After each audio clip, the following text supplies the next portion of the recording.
காலேஜ்ல பல ஸ்டூடெண்ட்ஸ் ஏன் ரொம்ப கஷ்டப்படுறாங்கன்னு தெரியுமா? அதுக்கு ஒரு மறைமுகமான காரணம் இருக்கு.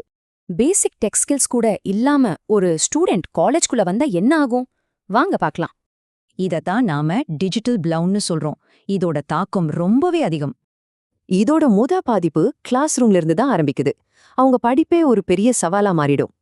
அதாவது ஒரு கட்டுரை எழுதுறதுல இருந்து ஆன்லைன்ல ரிசர்ச் பண்ற வர எல்லாமே பெரிய பிரச்சனையா இருக்கும். இது வெறும் மார்க்ஸ் பிரச்சனை மட்டும் இல்ல, இது அவங்க தன்னம்பிக்கையும் பாதிச்சு அவங்கள தனிமைப்படுத்திடும். ஆனா இந்த பிரச்சனை டிகிரி வாங்கினது முடிஞ்சிடாது. இது அவங்க கரியரையே பாதிக்க வாய்ப்பு இருக்கு. இன்னைக்கு இருக்கிற 80% வேலைகளுக்கு குறைந்தபட்சம் பேசிக் கம்ப்யூட்டர் ஸ்கில்ஸ் தேவைப்படுது. இந்த ஸ்கில்ஸ் இல்லன்னா காலேஜ்க்கு அப்புறம் வேலை கிடைக்கிறது, ப்ரொமோஷன் வாங்குறது எல்லாம் ரொம்ப கஷ்டம். சரி, இந்த பிரச்சனையை எப்படி சரி பண்றது? அதுக்கு சில தெளிவான வழிகள் இருக்கு. காலேஜ் நடத்துற ட்ரைனிங்ல இருந்து நாமளே ஆன்லைன்ல கத்துக்கிறவர இதுக்கு நிறைய தீர்வுகள் இருக்கு. அப்போ முக்கியமான விஷயம் என்னன்னா, இது வெறும் ஒரு டெக்னிக்கல் பிரச்சனை மட்டும் இல்ல. எல்லா மாணவர்களுக்கும் சமமான கல்வி வாய்ப்பு கொடுக்க டிஜிட்டல் சமத்துவம் தான் நம்ம அடுத்த இலக்கா.